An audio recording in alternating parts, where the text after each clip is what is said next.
ስለ አዲሱ ኢ-ፓስፖርት ሰምታችኋል? ሰላም ውድ ተከታታዮቻችን እንደቆያችሁ፣ ዛሬ እንግዲህ ለብዙዎቻችሁ ይጠቅማል ብዬ ያሰብኩትን መረጃ የማደርሳችሁ ይሆናል። ይህ መረጃ እንግዲህ በአዲሱ ኢ-ፓስፖርት ዙሪያ የሚያተኩር ይሆናል።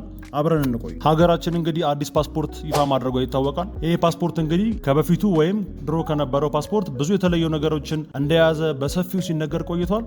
እኔም እንግዲህ ይህንን አዲሱን ፓስፖርት በተመለከተ አዲስ መረጃ ይዤላችሁ መጥቻለሁ።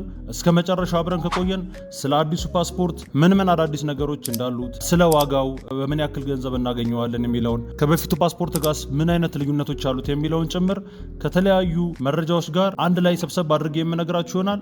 አብራችሁ እንድትቆዩ ከወዲሁ ጋብዛለሁ። ከዛ በፊት ግን ለቻናላችን አዲስ የሆናችሁ ሰዎች ቻናላችንን ሰብስክራይብ በማድረግ ቤተሰብ እንድትሆኑ ከወዲሁ ጠይቃለሁ። እንደሚታወቀው እንግዲህ ሀገራችን ውስጥ ስንገለገልበት የነበረው ወይም ነባሩ ፓስፖርት ከፍተኛ ወጪ ወጥቶበት ከሀገር ውጭ ታትሞ እንደሚመጣ ይታወቃል።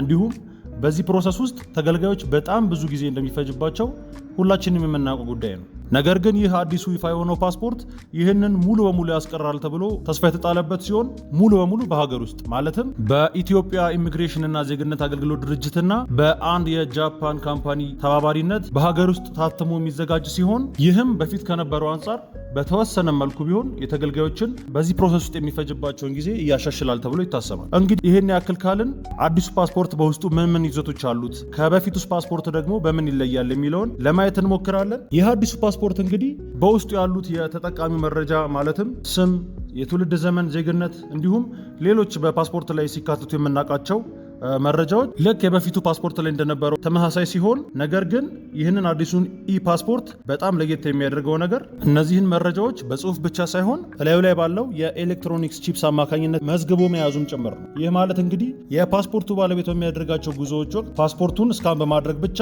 ማረጋገጫዎችን ማግኘት እንዲችል ያግዛል። በተጨማሪም ይህ ኤሌክትሮኒክስ ፓስፖርት አስመስሎ ለመስራት ወይም ፎርጅድ ለመሰራት የመጋለጥ አቅሙ በጣም ዝቅተኛም ነው ተብሎ ይታሰባል። ሌላው እንግዲህ ይህ ፓስፖርት ለየት የሚያደርገው ከሽፋኑ ጀምሮ እንዲሁም በውስጥ ገጾቹ ከበፊቱ ፓስፖርት ሙሉ በሙሉ ለውጥ የተደረገበት ሲሆን በፊት ገጹ ላይ እንደምታዩት የአዲስ አበባ ምልክት እንዲሁም የኢትዮጵያ ፓስፖርት የሚል ጽሑፍ ብቻ ነው ያለው። ይሄም ምን ያክል ከበፊቱ ፓስፖርት ጋር ሙሉ በሙሉ ልዩነት እንዳለው ለማየት ያስችላል።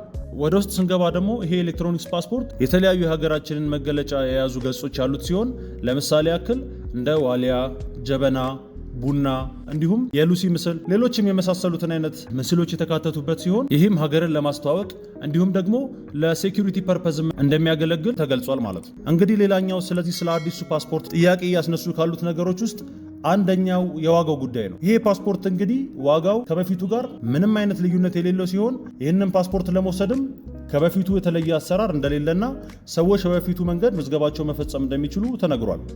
ስለዚህ ሰዎች የበፊቱን ፓስፖርት በሚወስዱበት አይነት ፕሮሰስ ውስጥ በማለፍ ይህንን ፓስፖርት በቀላሉ በእጃቸው ማስገባት ይችላሉ ማለት ነው። በዚህ አጋጣሚ እንግዲህ ፓስፖርት ማውጣት የምትፈልጉ ሰዎች ስለ ምዝገባው እንዲሁም ስለ አሞላሉ ከዚህ በፊት የሰራሁላችሁ ቪዲዮ ስላለ ወደ ቻናሌ በመሄድ ቪዲዮን በመከታተል በሱ መሰረት መሙላት ትችላላችሁ ማለት ነው። ወደ መረጃው ስንመለስ እንግዲህ ይሄ አዲሱ ፓስፖርት የአገልግሎት ዘመኑ ለ10 ዓመታት ሲሆን ይሄም ከበፊቱ ፓስፖርት አንጻር በ5 ዓመታት ከፍ ያለ ያደርገዋል። ሌላው ሰዎች ማወቅ ያለባቸው ነገር የድሮን ፓስፖርት የምትጠቀሙ ሰዎች ፓስፖርቱ አሁን ድረስም እንደሚያገለግል የተገለጸ ሲሆን የማሳደሻ ጊዜው ደርሶ በምታሳድሱበት ሰዓት አዲሱን ፓስፖርት እንደምታገኙና በአዲሱ ፓስፖርት የሚተካላችሁ ይሆናል ማለት ነው። እንደምታዩት እንግዲህ አዲሱ ፓስፖርት ይህንን ይመስላል።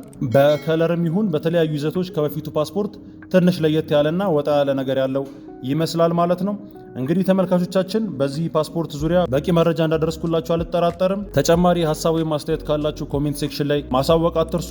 እንዲሁም ቪዲዮአችንን ላይክ ማድረግ አትርሱ። አብራችሁን ስለቆያችሁ እጅግ በጣም ከልብ እያመሰገንን በሌላ ቪዲዮ እስከምንገናኝ ድረስ መልካም ጊዜ